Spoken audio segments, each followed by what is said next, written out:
በዮሐንስ ራእይ መጽሐፍ ውስጥ ብዙ ምስጢራዊ ነገሮች አሉ አይደል? በጣም ብዙ። ከሁሉም በላይ ግን በሰማይ ዙፋን ፊት የሚታዩት 24ቱ ሽማግሌዎች ሁሌም ጥያቄ ይፈጥራሉ። እውነት ነው። ማን ናቸው? መላእክት ናቸው ወይስ ሰዎች?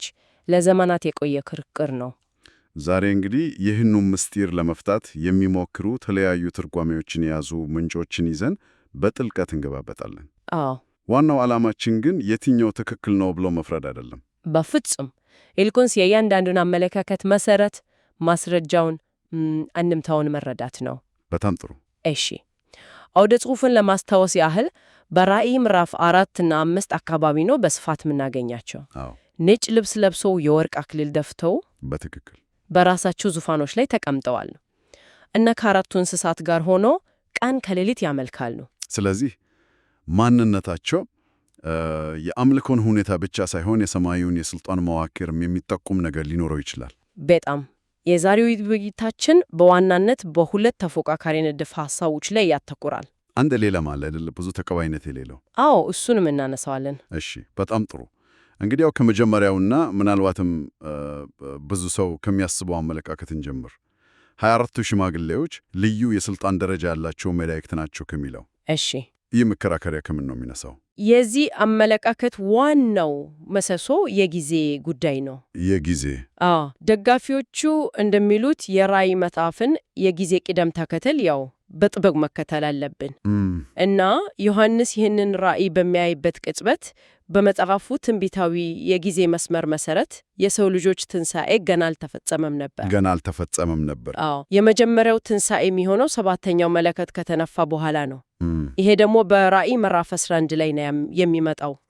ይህ በጣም ጠንካራ ነጥብ ነው። በጣም ምክንያቱም ሰዎቹ ገና ከሞት ካልተነሱ በክብር ዙፋን ፊት ሊኖሩ አይችሉም። ልክ ነህ። ስለዚህ ሰዎች ካልሆኑ ብቸኛው አማራጭ መላእክት ናቸው ማለት ነው። በትክክል። መከራከሪያው ከዚያ ነው የሚነሳው። በሰማይ ያሉ ነጻ ፈቃድ ያላቸው ፍጡራን ሰዎችና መላእክት ብቻ ናቸው። እውነት ነው። እና በዛን ጊዜ በክብር ሊታዩ የሚችሉ ሰዎች ከሌሉ እነዚህ ሽማግሌዎች መላእክት መሆን አለባቸው ይላሉ። እሺ፣ ሽማግሌ የሚለው ቃልስ ለመላእክት ሲባል ሰምቼው አላውቅም። ጥሩ ጥያቄ ነው። እነሱ እንደሚሉት ሽማግሌ የሚለው ቃል ልክ እንደ ኪሩቤል ወይም ሱራፌል ሌላ አይነት የመላእክት ደረጃ ወይም የስልጣን መጠሪያ ሊሆን ይችላል። ሊቀ መላእክት እንደሚባለው ማለት ነው። በትክክል የክብር ስም ሊሆን ይችላል ብለው ነው የሚያስረዱት። እሺ፣ ይህንን አመለካከት የሚደግፉ ሌሎች ነጥቦች አሉ በምንጮች ውስጥ ከጊዜው ጉዳይ ውጪ ማለቴ? አሉ። ብዙ ነጥቦች ተነስተዋል። አንደኛው ሽማግሌዎቹ የያዟቸው ዕቃዎች ናቸው። በገና እና ጽዋዎች። በገና እና መዓዛ የሞላባቸው የወርቅ ጽዋዎች ይዘው ይታያሉ። በገና ወይም መሰንቆ የሰማያዊ አምልኮ መሳሪያ እንደሆነ ይታወቃል። ለምሳሌ ከመውደቁ በፊት ሉሲፈር ተብሎ የሚታወቀው ኪሩብ በውስጡ የሙዚቃ መሳሪያዎች እንደተሰራለት የሚጠቀሙ ጥቅሶች አሉ። ስምቻለሁ። ይሄ ሙዚቃ ከመላእክት ጋር ጥብቅ ግንኙነት እንዳለው ያሳያል ይላሉ። ስለ ወርቅ ጽዋዎቹስ ምን ተባለ? የወርቅ ጽዋዎቹም እንዲሁ በራእይ መጽሐፍ ውስጥ በሌሎች ምዕራፎች ላይ ስንመለከት የእግዚአብሔርን ቁጣ በምድር ላይ የሚያፈሱት 7ቱ መላእክት ናቸው። ልክ ነው። እና ቁጣ የሞላባቸውን የወርቅ ጽዋዎች ሲቀበሉ እናያለን። ስለዚህ ጽዋ መያዝም የመላእክት ተግባር ሆኖ ቀርቧል። ስለዚህ እነዚህ ነገሮች በገናው፣ ጽዋው ሁሉም የመላእክት ባህሪ እያሳዩ ነው የሚል መከራከሪያ ያቀርባሉ። በተጨማሪም ከአራቱ እንስሳት ጋር ያላቸው መስተጋበር አለ። አብረው ነው የሚያመልኩት። ልክ ነህ። አራቱ እንስሳት ብዙ ጊዜ ከኪሩቤል ጋር ይመሳሰላሉ። በዙፋኑ ዙሪያ ያሉ ከፍተኛ ደረጃ ያላቸው ሰማያዊ ፍጡራን ናቸው። እውነት ነው። እና ሽማግሌዎቹ ከነሱ ጋር እኩል ሆነው በአንድነት ሲሰግዱ መታየታቸው እነሱም ተመሳሳይ ከፍተኛ ደረጃ ያላቸው ሰማያዊ ፍጡራን ሊሆኑ እንደሚችሉ ያመለክታል። ቆይ፣ እዚህ ላይ አንድ ያልገባኝ ነገር አለ። አንዱ ሽማግሌ ለዮሐንስ በራእዩ ሲያያቸው ነገሮች ሲያብራራለት እናያለን።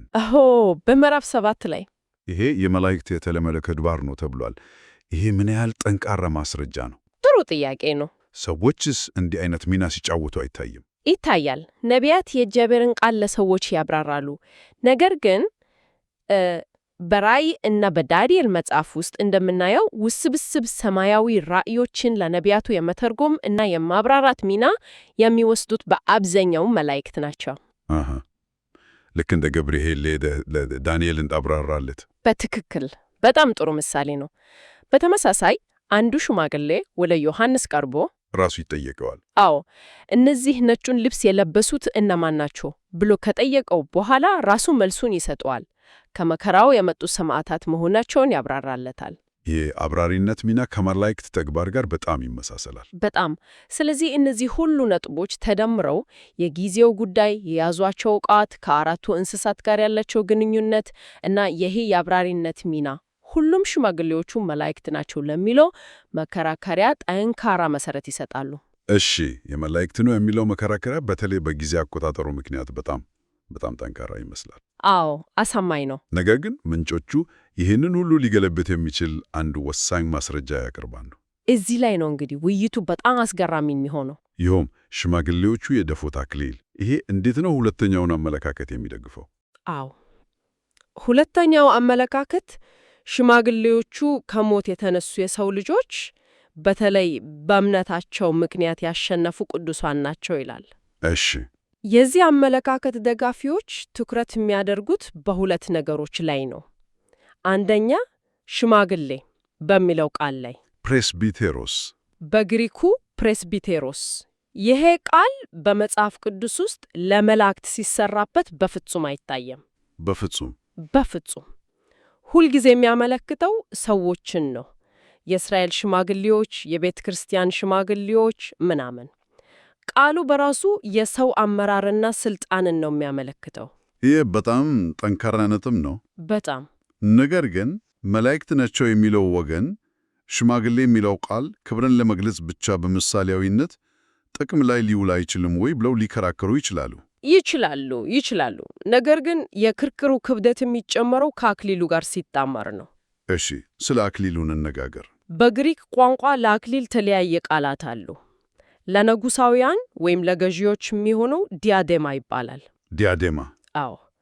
እነዚህ ሽማግሌዎች ሸፉት ግን ስቴፋኖስ የሚባል አክሊል ነው። ስቴፋኖስ እና ስቴፋኖስ የንግስና አክሊል አይደለም።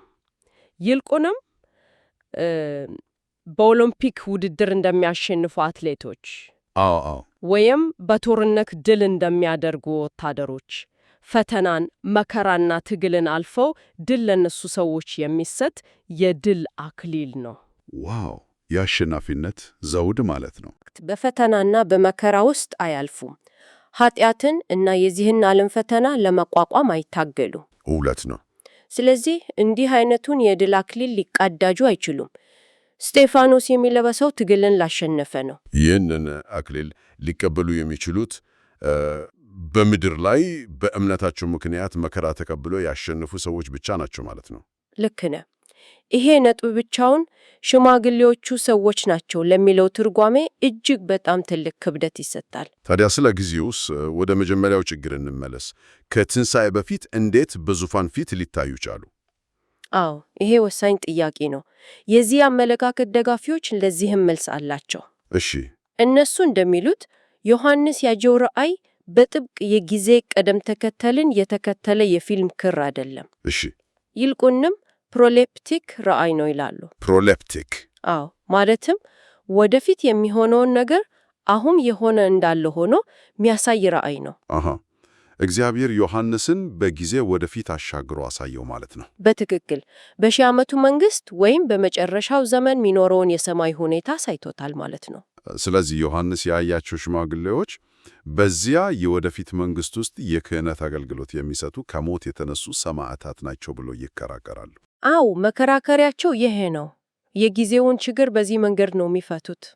እንግዲህ ሁለት በጣም ጠንካራ እና እርስ በርስ የሚቃረኑ አመለካከቶችን አይተናል።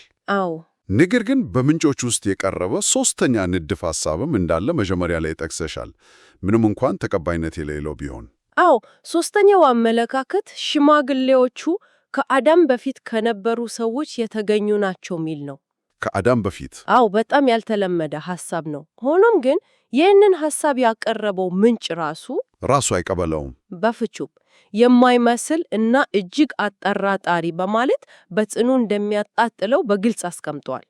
እኛም የምናቀርበው በምንጩ ስለተካተተ ብቻ ነው። ለምንድን ነው እንደዚህ በጽኑ ውድቅ የተደረገው? የምንጩ ምክንያት ምንድን ነው? ምንጩ ይህንን ንድፍ ሐሳብ ውድቅ የሚያደርግባቸው በርካታ ስነ መለኮታዊ ምክንያቶችን ዘርዝሯል። እሺ።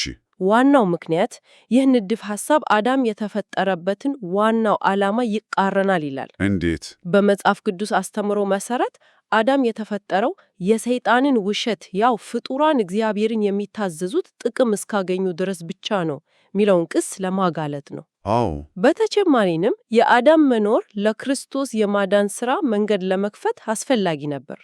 ከአዳም በፊት በሰማይ ሰዎች ከነበሩ የአዳም መፈጠር ልዩ ዓላማ ትርጉም ያጣ።